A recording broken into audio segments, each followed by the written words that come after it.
All right, in this video, we're gonna get into some really cool tactics you can utilize to help increase your total and free testosterone levels naturally. Now, the craziest thing, right? The craziest thing is that in the last 4 decades, since the 80s, testosterone levels have gone down about 40%. From 1999, they've gone down 25%. So testosterone levels are on a rapid decline. Your father and your grandfather had far higher testosterone levels than you. Having high levels of testosterone feels very good. It benefits you massively. It makes you a better leader. Taking risks feels better. Effort feels good. Your sex drive is higher. You have a certain je ne sais quoi about you. And having low testosterone levels can be one of the worst things for males. You're more depressed. You're shy from competition.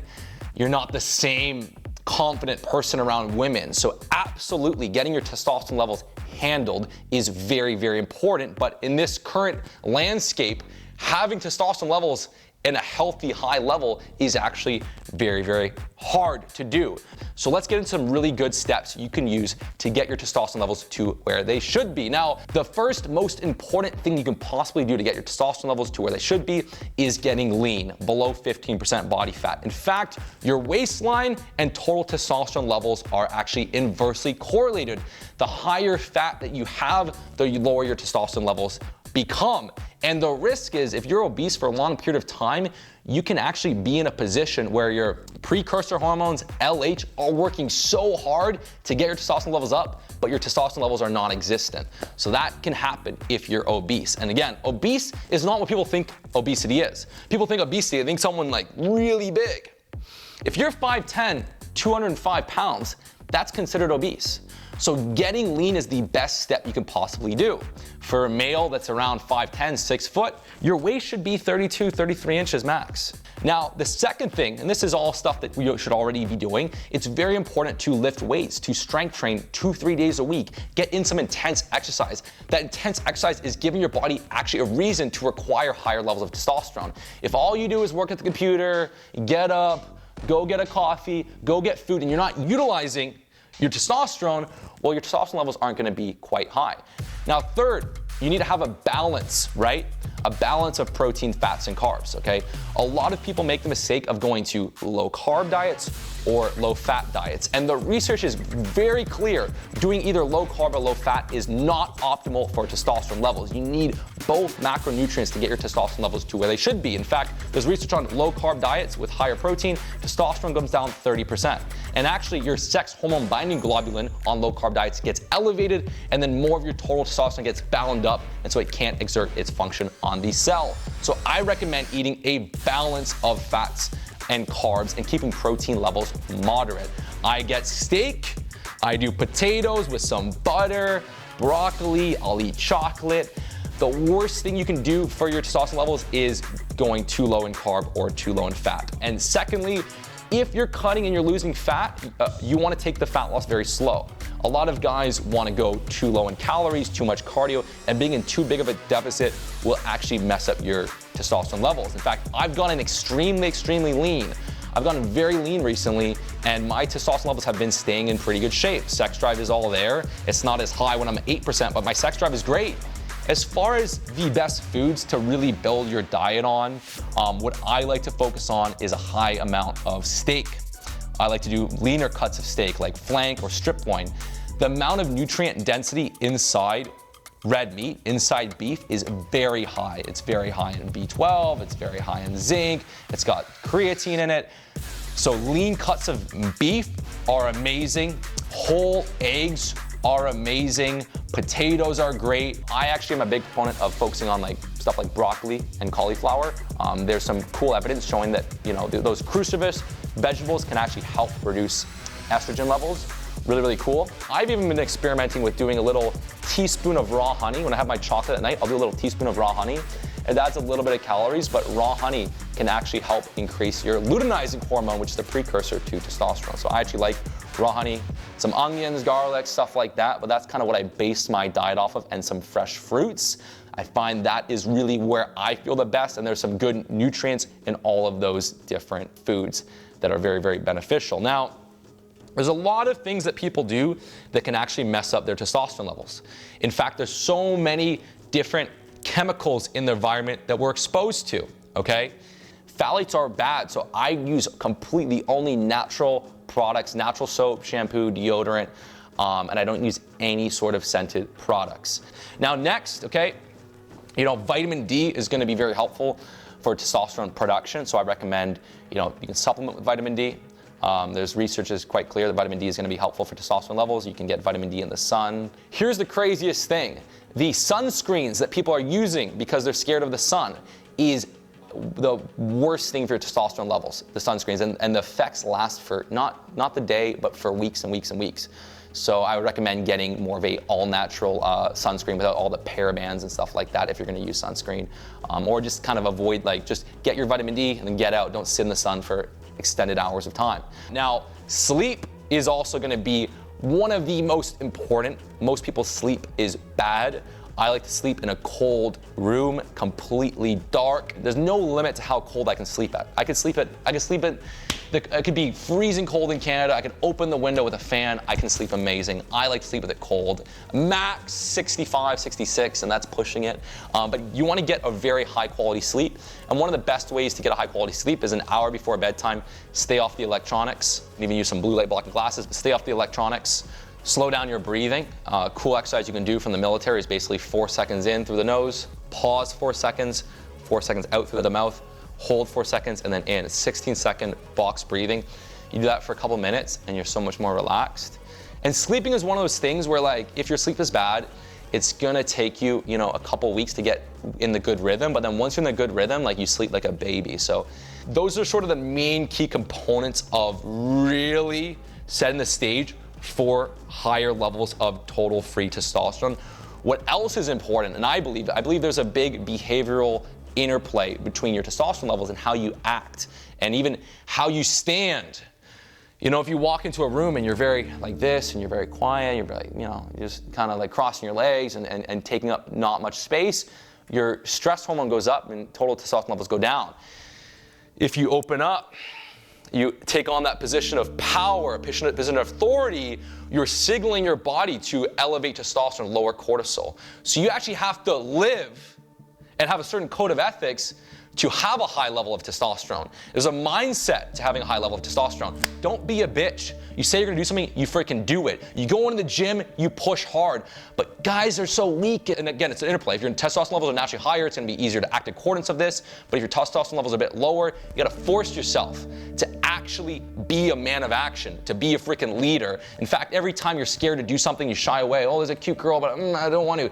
You think your testosterone levels are gonna be high when you fucking can't take action, you can't take a step. So you need to become that person that is that leader. You need to become that person that isn't scared to take up space. You need to become that person that says they're gonna do something, they do it. They crush the weight, they hit the PR, they get excited. One thing that happens as you get in a relationship, you get married, it's very common, the trend is testosterone levels come down a bit. As you get more and more children, if you're on crying babies, testosterone levels come down a little bit. So it's good to throw in some element of being around strong, focused, ambitious men. And that just being around cultivating the right atmosphere and being hyper competitive and pushing hard is a very important landscape to be in that position to produce higher testosterone levels. I think I just saw something recently, I didn't get too in depth with it, but even in prison, the testosterone levels, and it's obviously guys that tend to commit crimes are going to be more risk takers, and so their testosterone levels are going to be higher. But even in prisons, the testosterone levels are very, very high. Whereas if you're a guy that's around women and babies all day long, your testosterone levels are going to come down. So there is this interplay in the environment. So you have to actually, and when I talk to guys that struggle with low testosterone, their mental model is so off, and here's the one big thing that you want to take from this. The mind and body are so much more connected than we think. The thoughts that we tell ourselves reaffirm who we are, and it affects us on a epigenetic level, it affects us on a physiological level. So what you want to do is, if you're like, man, I struggle with testosterone, my sex drive is low, knock that shit off. From right now, your testosterone levels are fucking high, okay? Now, to really take things to the next level, there's a few supplements that are very, very helpful, okay? The 3 minerals that are the most helpful for testosterone levels, and I've been experimenting with these and I've seen a massive, massive increase in sex drive. Zinc, zinc is really, really, really helpful. And funny enough, even though I eat a lot of steak, when I got my nutrient panel done, my zinc levels were still a little bit low. So I've been supplementing with zinc. There was a point where I was getting a cold quite frequently. After I got COVID like over a year ago, I just kind of felt like I was always getting colds every few months. Since taking zinc, nothing. And actually, in fact, one of the reasons why higher genetic males actually produce more testosterone is because they have a higher functioning immune system, so they can handle the effects of having higher testosterone. So zinc is great for immune function, and it helps increase free testosterone.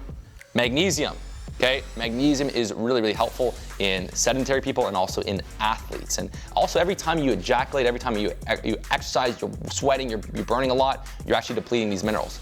But the one that actually shows a lot of benefit going above what your actual daily requirement is actually boron, okay? So doing a higher amount of boron than your body actually needs actually helps increase free testosterone. It actually acts as, it's anti-estrogenic. So these 3 minerals, if you really care about getting your testosterone levels to where they should be and you really want to get a higher sex drive, feel the benefits of more drive, more ambition, high testosterone levels, these 3 minerals are very, very effective. Now there's 2 herbs that I really like, and there's 2 herbs I stay away from.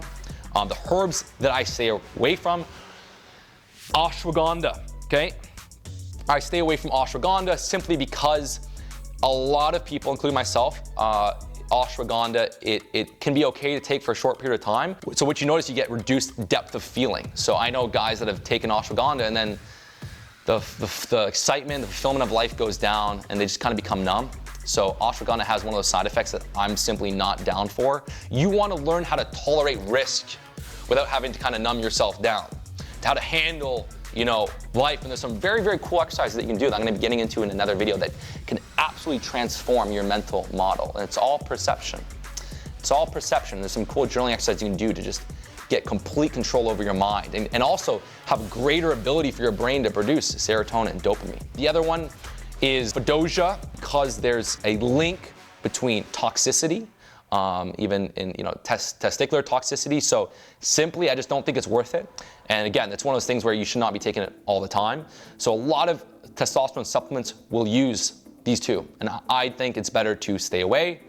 The 2 that I find are very, very helpful and powerful and have shown strong research benefits is Tongkat Ali. Really, really good. Also improves erectile strength and improves sperm quality. Andrew Huberman, who is a neuroscientist, very in-depth in testosterone research, dopamine, stuff like that. He is big on Tongkat Ali. He speculates it can increase your total testosterone levels 100 to 200 points. That's a big increase, okay? I don't know if it's going to go that high, but Tongkat Ali is very, very good, even if it increases at 50 points. And the other one is Forskolai, and there's some really cool research on Forskolai, on helping increase testosterone levels. As well, it actually increases CAMP, which helps improve fat loss, funny enough. So you get some really cool benefits with these 2 herbs. Now, when you take all the steps I talked about, plus these 3 minerals, these 2 herbs, your levels are freaking amazing. As long as you haven't had some crazy testicular injury or some crazy head trauma and your body just can't produce the LH, the FSH like it should, you can get your testosterone levels to an amazing place. In fact, I think that life gets very, very good when you can naturally increase your total and free testosterone levels.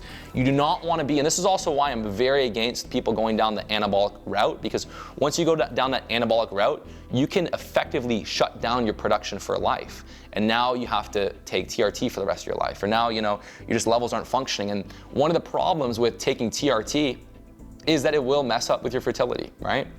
So it'll mess up with your fertility. And if you plan on having children, you really don't want to have to do that, especially when you're in your 30s, 40s. So it's better to really get your levels to where you want them to be naturally. I'm not someone that's against TRT. I think that if your levels are just crushed because of some issue that cannot be solved naturally, and you're gonna get a much higher quality of life with TRT, then by all means. But we can solve this in 95% of men, male, maybe higher, with these natural steps. And this is the supplement that we created, the Kino Mojo. We launched this like a month ago. It completely sold out, but our manufacturer is able to speed up production, so we have it back in stock. Before I was taking it, my sex drive was really good, felt great, but on this stuff, I'm like, damn, I can tap it 3 times a day, every day, easy, that's rookie numbers, okay? That's just me, your experiences might be different. But this Kino Mojo is fucking amazing. And this is the Mojo, it's the Kino Mojo, okay? I see other names, people doing intense whatever, alpha this, no, Mojo, that's what we're doing. Since the 80s, men have lost their mojo, okay? Testosterone down 40%, all these environmental toxins, even having your phone right in your, next to your balls. I keep my phone in airplane mode literally all the time. I'm on airplane mode, okay? You cannot reach me 90% of the day. I'm untouchable. I do that for my mind. I do that also because I don't want that radiation next to me. Our testosterone levels are getting attacked from all angles, from from foods, the phthalates, even the way they're telling men to behave. They're trying to take away your masculinity. They're trying to take the strong males and women and just reduce the polarity. The mojo's been gone, and I'm here to bring the mojo back. So take every step in this video seriously. If you guys want to try the mojo before it sells out, I love this stuff. There's not a better supplement to support testosterone levels on the market than this. Everything I talked about is inside the Kino Mojo. I think that having high testosterone levels is a secret advantage in life. It is a secret advantage in life that's going to give you that extra drive, that extra ambition, that extra leadership. It's going to make taking risks more fun. It's going to make effort feel more fun. And it's going to make life a lot better. So you want to get those levels. If you best thing to do is get your levels checked now. Take this for 2-3 months and see where your levels are, as well as doing those steps. You're going to find you can actually get your levels to a much healthier level. And now I'm going to be getting my testosterone levels checked again soon at a much lower body fat, so it's going to be really, really exciting. But that is the video, okay? Boom.